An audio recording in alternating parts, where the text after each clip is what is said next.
Você é oficialmente um capanga genérico? Parabéns, sua expectativa de vida acaba de ser reduzida para aproximadamente 5 minutos de tempo de tela. Sua certidão de nascimento não foi um evento feliz. Foi provavelmente um anúncio de jornal classificado que dizia: procura-se indivíduos com flexibilidade moral e poucas perguntas. Uniforme fornecido, salário competitivo. E você, precisando pagar o aluguel, foi. Sua mãe, nesse caso, é a organização do vilão principal. Uma corporação gananciosa, um cartel de drogas ou um grupo terrorista com um plano ridiculamente complicado. Ela não te oferece amor. Ela te oferece um fuzil de assalto que você mal sabe usar e um lugar na primeira fila para ver o herói do filme em ação. O seu treinamento, uma piada. Eles não te ensinam táticas de combate avançadas. Eles te ensinam a parecer ameaçador, a gritar "peguem ele" e, o mais importante, a cair de forma espetacular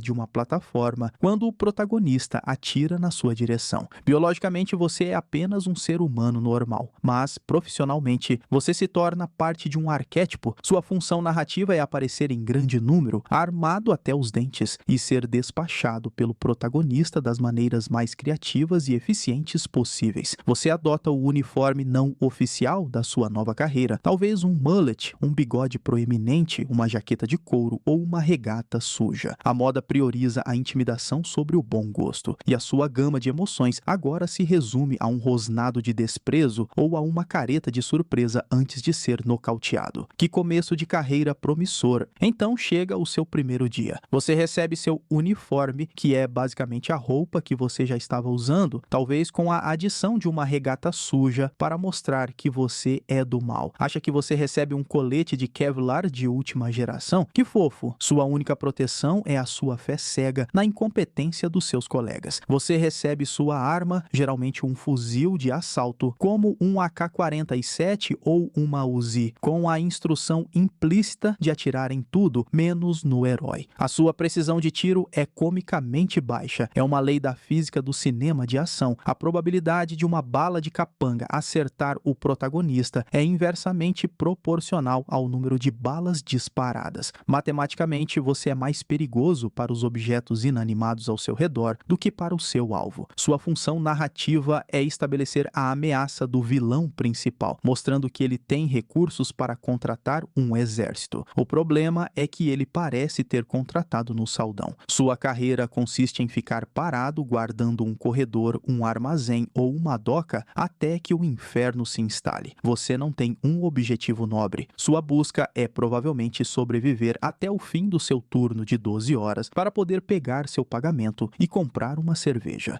E então ele chega, seu primeiro nêmesis de verdade. Um homem que parece ter sido esculpido em granito por um deus da guerra com um senso de humor peculiar. Ele é Arnold Schwarzenegger, seja como John Matrix em Comando para Matar. Um homem que sozinho dizima um pequeno exército, ou como o Exterminador. Ele é a máquina de eliminar capangas por excelência. Acha que seu treinamento te preparou para isso? Que fofo! A física da sua situação muda completamente quando ele está por perto. Suas balas, que já tinham uma mira terrível, agora parecem perder toda a sua energia cinética ao se aproximarem dele. Ricocheteiam em seus músculos como se fossem gotas de chuva. Biologicamente, ele é um espécime no pico da condição humana ou cibernética, e você provavelmente pulou o café da manhã. Ele não anda pelo cenário, ele o redesenha, geralmente usando seus colegas de trabalho como decoração. A pior parte, a humilhação final. Ele não apenas te mata, ele faz uma piada ruim, um trocadilho terrível sobre o seu cadáver. Sua existência patética é reduzida a uma piada de efeito em um roteiro de ação. Que vidinha! Se sobreviver ao Schwarzenegger parecia impossível, espere até encontrar Sylvester Stallone. Ele é um tipo diferente de pesadelo, uma força da natureza mais focada e, honestamente, muito mais explosiva. Enquanto o Arnold é um tanque de guerra, o Stallone é um exército de guerrilha de um homem só. Seja como Rambo em Rambo 2 e 3 ou como Marion Cobretti em Stallone Cobra, ele transforma a eliminação de capangas em uma arte pirotécnica. Acha que seu treinamento em um armazém abandonado te preparou para a selva do Vietnã? Que fofo. Contra Rambo, você não participa de um tiroteio. Você participa de uma caçada e você é a presa. A tática militar dele é a guerrilha, uma forma de combate assimétrico que sua mente de lacaio mal treinado não consegue processar. Ele usa a lama, as árvores, as armadilhas. Historicamente, você e seus colegas são como um exército convencional tentando lutar contra um inimigo que se recusa a seguir as regras. E as armas dele? Acha que seu AK-47 genérico tem alguma chance contra uma flecha com uma ogiva? A química da sua morte agora envolve compostos de alta potência que te transformam em uma chuva de confete e arrependimento. Você não é morto por uma bala. Você é desintegrado por uma reação exotérmica rápida, uma lição de física e química que você aprende da maneira mais difícil. E o Cobra, ele é o horror urbano. Um policial que parece odiar mais a burocracia do que os criminosos, o que é péssimo para você. Enfrentá-lo é um experimento social sobre o que acontece quando uma força implacável encontra um objeto facilmente aniquilável, você. Se ser derrotado por super soldados já é ruim, imagine a humilhação de ser derrotado por um cara normal, um cara comum. Você agora enfrenta Bruce Willis. Como John McClane em Duro de Matar, ele é a personificação do homem comum no lugar errado, na hora errada. E isso torna sua morte ainda mais patética. Você faz parte de um grupo de terroristas europeus altamente treinados, com um plano genial e equipamento de ponta. E quem arruína tudo? Um policial de Nova York de folga, de ressaca e sem sapatos. A física aqui não é sobre músculos, é sobre resiliência. Ele sobrevive a quedas, explosões e a caminhar sobre cacos de vidro. A engenharia da sua derrota envolve o uso criativo de dutos de ventilação, eixos de elevador e uma mangueira de incêndio. Ele não te derrota com força bruta, ele te derrota com astúcia e uma quantidade absurda de sorte. É uma aula de psicologia sobre como a determinação de um único homem pode superar a força de um grupo. Que vidinha, ser um vilão de elite e ser derrotado por um cara que fala sozinho e está mais preocupado em arranjar um par de sapatos. Se sobreviver a um policial descalço já foi humilhante, agora você enfrenta uma anomalia da biologia e da física, Jean-Claude Van Damme. Acha que seu treinamento de gangue de rua te preparou para um campeão de kickboxing belga? Que fofo! Ele não entra no recinto, ele executa um chute giratório através da porta. A sua morte nas mãos, ou melhor, nos pés dele, é uma aula de biomecânica. Seus ataques são uma sinfonia de alavancagem, torque e flexibilidade que o seu corpo, acostumado a ficar de pé e atirar para a frente, simplesmente não consegue processar. Historicamente, os exércitos temiam a cavalaria. Você teme o espacate. Enquanto você tenta levantar seu fuzil Uzi pesado, ele já saltou no ar, girou 360 graus e conectou um chute perfeitamente calculado no seu queixo. A física do impacto é devastadora. A energia cinética gerada pelo movimento de rotação dele é transferida para a sua mandíbula de uma forma que a engenharia do seu crânio definitivamente não foi projetada para suportar. Seja enfrentando-o no ringue mortal do Kumite em O Grande Dragão Branco ou como um soldado geneticamente modificado em Soldado Universal, o resultado é o mesmo. Sua derrota não é apenas uma morte, é uma performance artística. Ele não te derrota, ele te humilha com uma graça atlética que é francamente insultuosa. Que vidinha ser nocauteado por um homem que é mais flexível que as suas morais.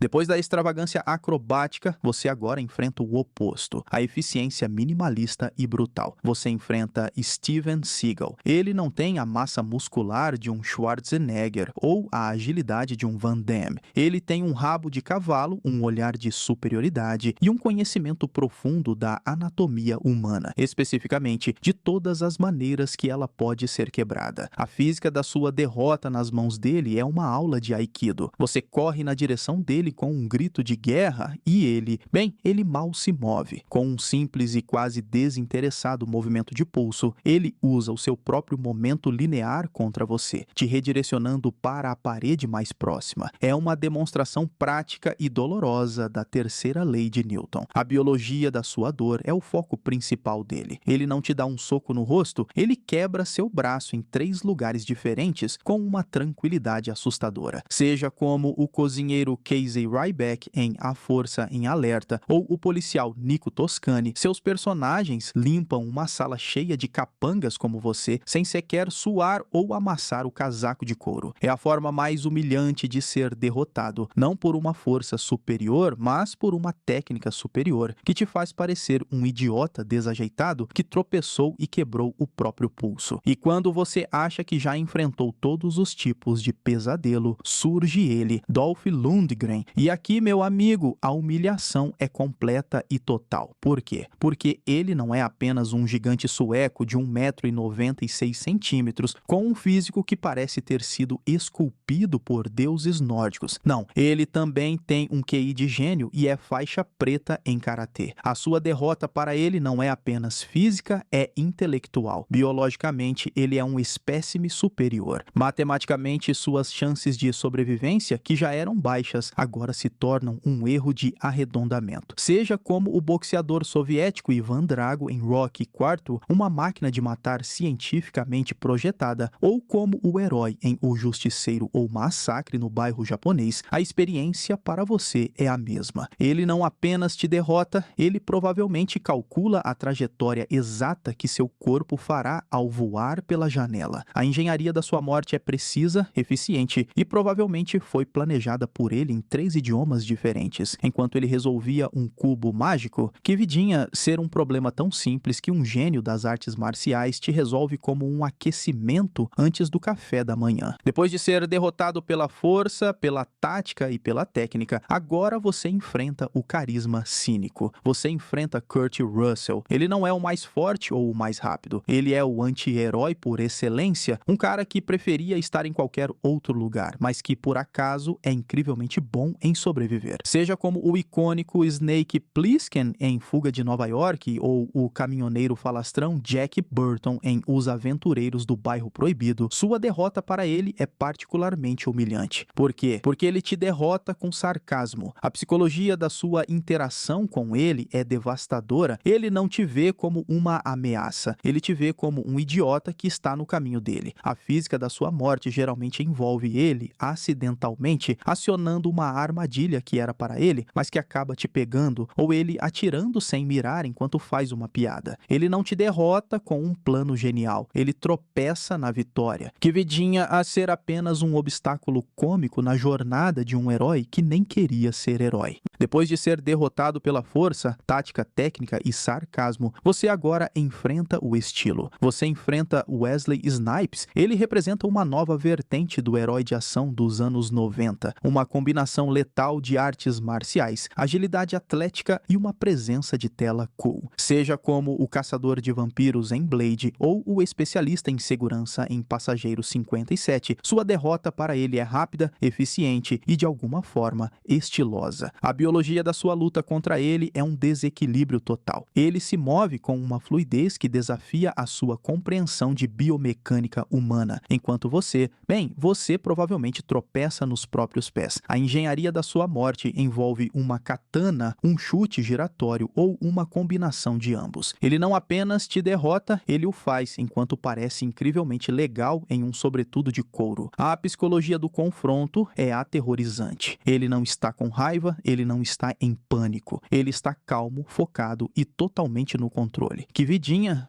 ser um mero figurante na coreografia de luta de um herói que é mais estiloso do que você jamais será. E quando você pensa que já entendeu o padrão, o universo joga Nicolas Cage na sua direção. E ele é diferente. Ele não é um brucutu no sentido clássico, ele é um tipo diferente de perigo, um que é tão instável quanto os vilões que enfrenta. Seja como um especialista em química em A Rocha, um ex-presidiário com um coelho de pelúcia Lúcia em Con Air, ou um agente do FBI que trocou de rosto em A Outra Face, enfrentá-lo é uma aula de psicologia sobre o caos. A sua derrota para ele não é tática ou física, é uma experiência surreal. Em um momento ele está sussurrando, no outro ele está gritando com uma intensidade maníaca que te deixa genuinamente preocupado com a sanidade dele. A física das cenas de ação dele envolve mais explosões e pombos em câmera lenta do que qualquer outro herói. Você não sabe como reagir. Ele é um herói ou um vilão que por acaso está do lado certo da lei. A sua morte nas mãos dele provavelmente será exagerada, teatral e acompanhada por uma expressão facial que ficará gravada na sua alma por todos os 5 segundos que lhe restam de vida. Que vidinha ser apagado do mapa por uma força da natureza tão caótica que nem os roteiristas parecem saber o que ele vai fazer a seguir. E finalmente você o enfrenta. O mito, a lenda Chuck Norris. Antes de virar um meme sobre poder absoluto, ele era um exército de um homem só em filmes como Braddock, o Super Comando. Enfrentá-lo é diferente. Não é uma questão de física ou biologia, é uma questão de metafísica. As leis do universo não se aplicam a ele. Elas pedem permissão para agir. Seu famoso chute giratório não é apenas um golpe, é um evento cósmico que reordena a realidade local, geralmente com o seu rosto no epicentro. A sua derrota para ele é uma certeza matemática, uma constante universal. Historicamente, outros heróis derrotavam exércitos. Exércitos fugiam de Chuck Norris. A psicologia de lutar contra ele é a de enfrentar um deus menor. Não há esperança, não há plano. Sua única função na cena é servir como o objeto sobre o qual a força irrefreável do punho dele irá colidir. Que vidinha terminar sua carreira não nas mãos de um homem, mas de uma lenda viva, um meme ambulante de invencibilidade. E então, o que aprendemos? Que ser um capanga genérico nos anos 80 e 90 é ter uma das piores e mais curtas carreiras da história da ficção. Sua vida é um breve flash de violência, um parágrafo mal escrito no roteiro da vida de outra pessoa. Você nasceu do desespero, foi treinado na incompetência e equipado com a tecnologia do mais barato. Sua única função narrativa é servir como um teste de nível para o herói, um obstáculo humano para demonstrar o quão forte, rápido ou espirituoso ele é. Você é a bucha de canhão, a primeira onda que se quebra contra a muralha indestrutível do protagonismo. A sua morte não é trágica, é uma estatística, um número que aumenta a contagem de corpos do herói e solidifica sua reputação. Não há funeral, não há memorial. Seu legado é, na melhor das hipóteses, uma mancha de sangue no cenário que será limpa pela equipe de filmagem antes da próxima cena. Que vidinha horrível,